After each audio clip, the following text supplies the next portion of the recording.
Hello students, आज की इस वीडियो में हम बात करने वाले हैं इमल्शंस की। तो इमल्शंस क्या है, सबसे पहले तो जान लीजिए। इमल्शंस जो है ये आपकी एक लिक्विड डोजेज फॉर्म के अंदर आता है और ये टॉपिक किन स्टूडेंट्स के लिए इंपॉर्टेंट होने वाला है। Diploma in pharmacy first year के स्टूडेंट्स के लिए आपका लिक्विड डोजेज फॉर्म के अंदर उनको ये वाली डोजेज फॉर्म पढ़नी होती है कि उनके लिए इंपॉर्टेंट है। और जो आपके बी फार्मा के स्टूडेंट्स हैं, अगर आपका बी फार्मा के स्टूडेंट्स हैं तो उनके लिए भी आपका फार्मास्यूटिक्स में आपका इमल्शन पढ़ना इंपॉर्टेंट है। तो चलिए इसके बारे में इन डिटेल डिस्कशन करते हैं कि आपकी इमल्शंस होती क्या है। तो अगर हम डेफिनेशन वाइज देखें ना बच्चों, तो इमल्शन क्या है। इमल्शन आपके बाइफेजिक लिक्विड डोजेज फॉर्म होती हैं, यानी कि इमल्शंस में दो फेज होती हैं और दोनों कैसी होती हैं, लिक्विड होती हैं। ठीक है, अब ये जो दोनों लिक्विड्स होते हैं ना, दूसरी बात ये आपस में कैसी होती है, इमिसिबल लिक्विड्स होती हैं। तो इमिसिबल लिक्विड्स को मिसिबल बनाने के लिए हम इसमें एक तीसरा एजेंट डालते हैं जिसको नाम है इमल्सिफाइंग एजेंट। तो कुल मिला के बात यह है कि इमल्शन क्या है। इमल्शन ऐसा है जिसमें दो लिक्विड हैं, लिक्विड ए और लिक्विड बी। ये दो लिक्विड्स को मिला के आप इमल्शन को तैयार करते हो। दो फेज होती हैं इसमें और दोनों आपस में कैसी होती है, इमिसिबल। अब दो इमिसिबल लिक्विड्स का सबसे अच्छा एग्जाम्पल क्या है, तेल और पानी। तो अगर आप ऑयल और वाटर को मिक्स कर दें तो क्या वो मिक्स हो जाएंगे, नहीं होंगे। They are not miscible with each other, but if anyhow you want to make them emulsify with each other, तो आपको इसमें एक तीसरा एजेंट डालना पड़ता है जिसका नाम है इमल्सिफाइंग एजेंट। तो हम क्या करते हैं, इमल्शन को हम बनाते हैं। तो इमल्शन बनाने के लिए हमें क्या करना पड़ता है, हमें इमल्सिफाइंग एजेंट का इस्तेमाल करना पड़ता है। तो इन शॉर्ट अगर हम डेफिनेशन समझें तो इमल्शंस क्या है। इमल्शंस आपके बाइफेजिक लिक्विड डोजेज फॉर्म है जिसमें दो इमिसिबल लिक्विड्स होते हैं जो आपस में इमिसिबल होते हैं और उनको मिसिबल बनाने के लिए हम इसमें एक इमल्सिफाइंग एजेंट का एडिशन करते हैं। चलिए बात कर लेते हैं प्रॉपर्टीज की। तो इमल्शंस क्या है, इमल्शंस आपके लिक्विड ओरल प्रिपरेशंस होते हैं जैसा कि हमने पढ़ा। इमल्शंस के अंदर आपका दो फेजेस होती हैं, एक आपका होती है एक्वस फेज वाटर और दूसरा होती है ऑयली फेज। अब आपको पता है तीसरा पॉइंट, ये दोनों फेज आपस में कैसी होती है, इमिसिबल होती हैं और इनको मिसिबल बनाने के लिए हम इसमें इमल्सिफाइंग एजेंट डालते हैं। यहां तक आप सबको समझ में आ गया होगा, कॉमन चीज है। अब बात कर लेते हैं इमल्सिफाइंग एजेंट के एग्जांपल्स में। आप देखेंगे तो इमल्सिफाइंग एजेंट का एग्जांपल है सरफेक्टेंट, यानी कि surfactant can act as emulsifying agent, यानी कि ये क्या कर सकता है, ये ऑयल को और एक्वस को आपस में मिसिबल बना सकता है। तो उसके लिए हमने क्या किया है, देखिए एक बीकर लिया है, इस बीकर में हमने यहाँ डाल दिया है पानी और यहाँ डाल दिया है हमने इसमें ऑयल ग्लोब्यूल्स। तो आप जब वाटर के ऊपर ऑयल को डालते हैं तो आप पाते होंगे कि ऑयल जो है वो ग्लोब्यूल्स जो है उसके वो स्प्रेड हो जाते हैं on to the layer of water. क्यों, क्योंकि इनके बीच में क्या होता है ना, दो फेज के बीच में आपका एक टेंशन होती है, उसको आप कहते हैं सरफेस टेंशन या इंटरफेशियल टेंशन। तो उस टेंशन के कारण ये दोनों आपस में मिक्स नहीं हो पाते हैं। तो आप क्या करते हैं, आप इसमें एडिशन कर देते हैं, आप इसमें एक तीसरी चीज लाते हैं इमल्सिफाइंग एजेंट के नाम से। वो इमल्सिफाइंग एजेंट क्या करती है, जो ये सरफेस टेंशन थी ना, ये इसको घटाने का काम करती है।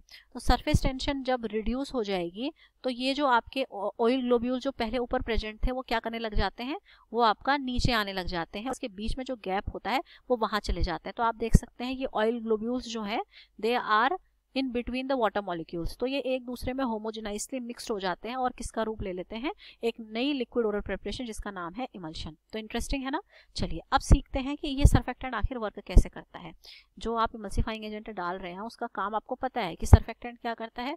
जिस सरफेक्टेंट तो है सरफेस टेंशन को रिड्यूस करता है, सरफेस टेंशन कहें या इंटरफेशियल टेंशन कहें। तो सरफेक्टेंट का काम होता है रिड्यूस करना। रिड्यूस की स्पेलिंग गलत हो रही है यहाँ पे, नेवर माइंड। तो रिड्यूस इज REDUCES। तो क्या करता है सरफेक्टेंट, सरफेस टेंशन को रिड्यूस करने का काम करता है। कैसे, आंसर इज मिसल फॉर्मेशन। ये इंपॉर्टेंट है, एक नंबर का डेफिनेशन कभी कभार पूछ लेते हैं कि मिसल फॉर्मेशन क्या होती है। मिसल फॉर्मेशन क्या है, मिसल फॉर्मेशन आपका एक प्रकार का एग्रीगेट है। ये देखिए एग्रीगेट है जिसमें आपका सरफेक्टेंट का मॉलिक्यूल अपने आप को ऐसे अरेंज करता है स्फेरिकली कि आपका जो उसके स्ट्रक्चर में लाइपोफिलिक पोर्शन होता है वो अंदर की ओर अरेंज हो जाता है और जो हाइड्रोफिलिक पोर्शन होता है वो बाहर की ओर अरेंज हो जाता है। ठीक, अब ये इन डिटेल में जाने से पहले मैं आपको बता देती हूँ, आपका जो सरफेक्टेंट होता है ना उसके स्ट्रक्चर में ना दो इंपॉर्टेंट चीजें होती हैं। एक तो उसके स्ट्रक्चर में हाइड्रोफिलिक पोर्शन होता है, यानी कि ऐसा पोर्शन जो वाटर लविंग हो, यानी कि जो वाटर में घुल जाए, और साथ ही साथ उसके स्ट्रक्चर में ऐसा भी पोर्शन होता है जो लिपिड के प्रति आकर्षण रखता है। यानी कि इस सरफेक्टेंट के स्ट्रक्चर में पानी में घुलने की भी खासियत है और लिपिड में घुलने की भी खासियत है। ये इसकी खास बात है, यानी कि ये अपने साथ ऑयल को भी खींच सकता है और पानी को भी खींच सकता है ना, क्योंकि इसकी एफिनिटी दोनों के प्रति है। एफिनिटी फिलिक का मतलब, फिलिक मतलब एफिनिटी, अट्रैक्शन और आकर्षण। ठीक है, यहाँ मैं लिख देती हूँ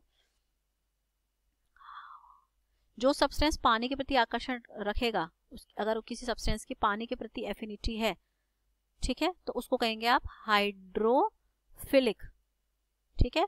और अगर किसी की लिपिड के प्रति एफिनिटी है तो उसे आप कहेंगे लाइपोफिलिक। तो क्या होता है मिसल फॉर्मेशन में, हमारा जो ये सर्फेक्टेंट का स्ट्रक्चर था वो अपने आप को, ये एक मॉलिक्यूल का की अरेंजमेंट है, एक मॉलिक्यूल में ये वाला जो स्ट्रक्चर है ये दिखा रहा है long chain of carbon. Long chain of carbon represent करता है lipophilic portion of the molecule, and CO negative Na positive acetate portion जो है आपका, ये आपकी हाइड्रोफिलिसिटी को रिप्रेजेंट करता है। तो जो हाइड्रोफिलिक पोर्शन है, मैंने यहाँ लिखा है देखिए, जो हाइड्रोफिलिक टेल है वो बाहर की तरफ अरेंज हो जाती है, ये CO नेगेटिव बाहर की तरफ अरेंज हो जाते हैं, और जो ये लॉन्ग कार्बन की चेन थी अंदर की तरफ अपने आप को अरेंज करती है। ऐसे अरेंज होते हैं कि बीच में आपका एक ट्रैप बन जाता है। अब चूंकि ट्रैप किससे मिलके बना हुआ है, लाइपोफिलिक टेल से मिलके बना हुआ है, तो ये कैसा होता है, खुद लाइपोफिलिक होता है, यानी कि ये ट्रैप अपने में किसको खींचेगा, ऑयल को खींचेगा, लिपिड को खींचेगा, ठीक। तो अब सर्फेक्टेंट ने क्या कर लिया, अपने स्ट्रक्चर में दोनों को खींच लिया, दोनों को उसने अपने अंदर घोल लिया, तो दोनों आपस में मिक्स हो जाते हैं, ठीक हो गया। तो अब यहाँ पे मैंने डेफिनेशन लिखी है, देखिए मिसल की क्या डेफिनेशन है। मिसल क्या है, एक स्फेरिकल अरेंजमेंट है, मतलब एक गोलाकार व्यवस्था है जिसमें आपका गोलाई में आपका सर्फेक्टेंट मॉलिक्यूल ऐसे अरेंज होता है कि उसका जो लाइपोफिलिक पोर्शन है वो अंदर की तरफ टर्न रहता है, और जो हाइड्रोफिलिक टेल है उसकी वो बाहर की तरफ रहती है। तो इस व्यवस्था को हम क्या कहते हैं बच्चों, मिसल फॉर्मेशन कहते हैं। और इसकी मदद से क्या होता है, इसकी मदद से आपका मॉलिक्यूल जो है वो आपका जो इमल्शन है वो फॉर्म हो पाता है। अब बात कर लेते हैं टाइप ऑफ इमल्शंस की। इमल्शन कितने टाइप के होते हैं, तो बच्चों इमल्शंस जो होते हैं ना वो आपके दो तरीके के होते हैं। अब हमने इनको दो तरीके से कैसे क्लासीफाई किया है, एक्चुअली तीन होते हैं, तीन तरीके से हमने इसे कैसे क्लासीफाई किया है कि इसकी डिस्पर्स्ड फेज क्या है और कंटिन्यूस फेज क्या है। तो पहले आपको डिस्पर्स्ड फेज पढ़नी पड़ेगी कि डिस्पर्स्ड फेज किसे कहते हैं। डिस्पर्स्ड फेज और कंटिन्यूस फेज का मतलब समझ लीजिए, दो लिक्विड्स हैं, एक लिक्विड को आप कंटिन्यूस फेज कह रहे हैं और दूसरे लिक्विड को आप डिस्पर्स्ड फेज कह रहे हैं।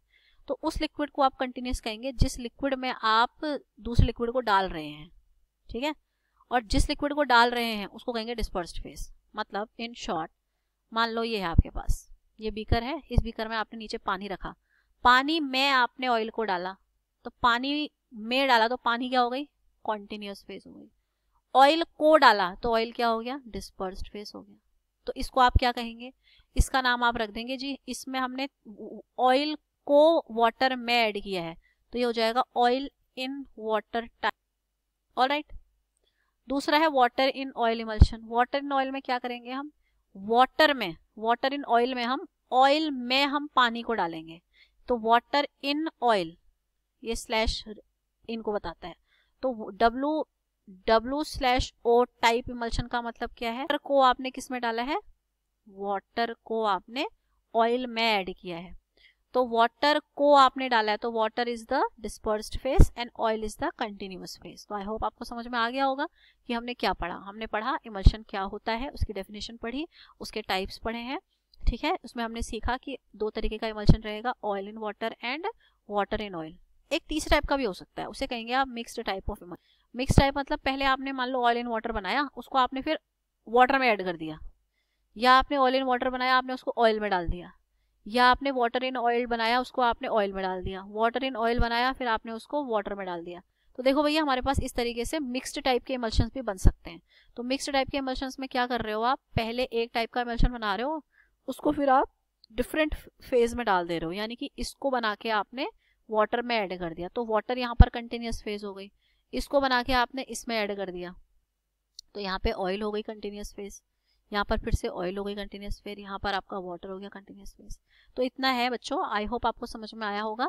Thank you so much for watching my content, and if you like the content which I am providing continuously almost, तो आप वीडियो को ज़रूर शेयर करें, और अगर आप चैनल पे नए हैं तो इस वीडियो को और इस चैनल को सब्सक्राइब करें, और कोशिश करें कि आपके जो भी साथी हैं, फेलो लर्नर्स हैं, उन तक भी आपका ये कॉन्टेंट पहुँचे, अगर आपको ये कॉन्टेंट अच्छा लगता है, अगर आपको समझ में आता है। Thank you so much for watching this video.